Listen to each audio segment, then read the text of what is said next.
purposes of the senator from Franklin County, Senator Stanley, rise? Thank you, Mr. President. I rise to speak to Senate Resolution 91, if I may. Senator, is the floor. Thank you, Mr. President, members of the body. I always remember my first day in here. Special election, got sworn in on the floor by Madam Clerk, looked up and around the chamber, and at the moment where pride was starting to seep in, I remembered my obligation, but my parents have always taught me to be humble. My mom was holding the family Bible as Madam Clerk read the oath, and for some stupid reason, I looked down at her and I said, "Hey, Mom, aren't you proud your son's a state senator now?" And she looked up to me, and looked right at me, because she hadn't had enough coffee. It was early in the morning, and she said, "Don't mess it up." She didn't use the word mess. And after a slight gasp, as Madam Clerk remembers, everyone in there laughed, including the governor, lieutenant governor, Dick Saslaw, pardon I used your name, the senior senator from Fairfax. But what I remembered, and I carry that with me every day, the words of my mother in my ears, not to mess it up. Never mess it up.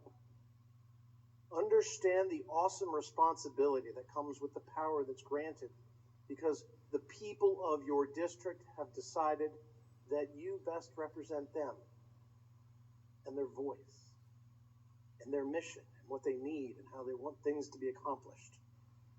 The importance of that has never left me. And I know every single one of you felt the same way when you come to the body and still feel the same way. You still look up at the ceiling and you think to yourself, man, what a place.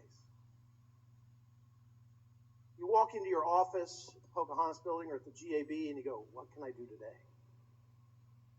You get a phone call from someone in your district who has a problem with their unemployment insurance or something. And you say, how can I help them? And there are often times when you then go onto social media and they say, you're a moron. In fact, I was called a yammering, pernicious asshat one time. I had to go look up the word pernicious. I was an English major. I had to look it up. But again, we remember that with that awesome responsibility comes along with attention. And sometimes with that awesome responsibility, that humble part, that humility, can go outside the door. Because when you're walking down the hallway, good morning, Senator. Good afternoon, Senator. Let me get the door for you, Senator. Senator, can I do this for you, Senator? Senator. In every arena you go into, every door, Senator. And that can cause you to lose that humble position that you should always hold. And I always like to remind myself that my mother did not name me Senator. She's got a couple other names for me, but we're not going to go over what those are right here. Because it's a job and an honor. And so we must do it honor as well. We must do at all times to be loyal to the people that we serve, honest in our dealings, and always forthright in what we're trying to accomplish. That it's not about us, that it's about the people that we serve. And in the same way, when the senior senator from Chesterfield defeated a long-term Republican friend of ours, we were excited. There's so much promise, so much in front, so many things to do, a breath of fresh air. Started out really good. Had some real good, big legislative wins. Coal ash helped her area and the Commonwealth of Virginia retire one of the nastiest problems. Very vocal about it in our caucus. Convinced many of us to come to that side of the argument. Regulatory red tape. Remember that bill? Good stuff. Cut through the red tape regulatory process that our government has that so often keeps citizens from being able to access their government. So much promise. So much hope. But As we all know sometimes that if we do not control ourselves, we are then subject to greed, to ambition, and increase that sense of entitlement, where you demand to be called senator, where you have the gall to say to someone who is there protecting your life, do you know who I am? The belief that you could degrade someone who every day holds the decorum and the functionality of this Senate most dear, a mother to us all. How you could believe that you're entitled to a parking spot up front. How you can believe that you're entitled to have the Capitol Police, who are here to protect our buildings and each one of us and everyone that works here, drive you around to any destination that you choose. Restaurant, meeting, cocktail party, and to demand to be picked up with you and your staff. Entitlement.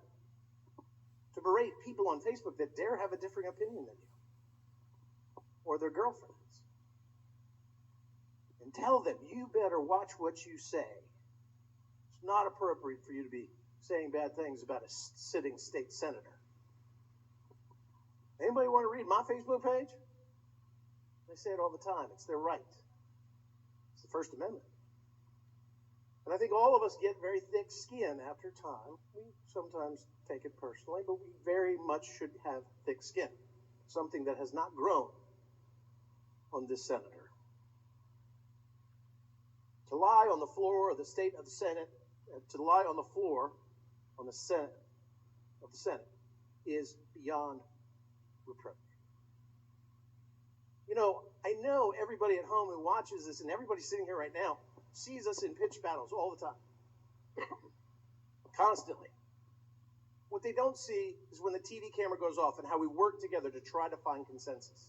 And sometimes we can't. But we don't go out there and call you a name on social media afterwards. Build relationships, friendships, admiration, respect. One of the best parts of this job is working with all of you, no matter whether you're a Republican or a Democrat living in Northern Virginia or the Southwest of Virginia. No matter what your job is, no matter who you are. And that's the most important thing that gets the good stuff done. That allows, like our people that voted for us, to say, you went up there and did what was right for us. Because we were able to tell you what our needs were in a certain region, and you understood. Those relationships were important. And last night, in an act of sympathy, and understand, I pray for her family, to ask that this be delayed, and yet, because of a family emergency, and yet to spend so much time on Twitter last night attacking the senator from James City County for no reason, attacking his family. Beyond the pale. Beyond the pale. So, I think I'm used to being called by the senior senator from Chesterfield, the weak-kneed Republican. We've all been called weak-kneed Republicans. We've all been called elitists.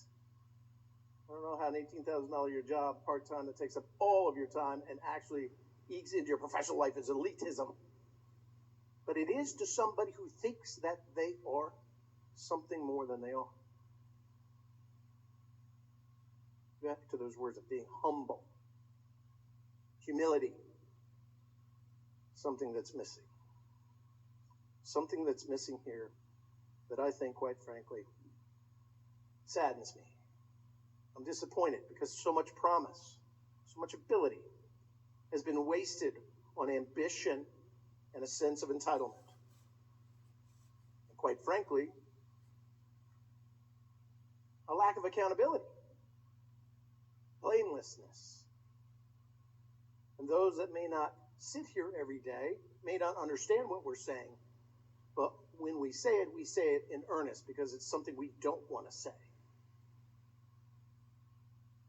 It's all about the senior senator from Chesterfield, and it has now turned to be not at all about the people that she serves or hopes to serve in the future. Greed and ambition have taken over. It seems, unfortunately, right now, which is a shame in my opinion, that the truth does not fit her well, while she never lets it get in her way of that ambition or that sense of entitlement. Nothing can be more disappointing. Nothing can be more disappointing. And then to hear, maybe I'm the first to hear this, that when she gets this censure, if you vote for censure, she's going to wear it like a badge of honor. The senator will wear the censure like a badge of honor.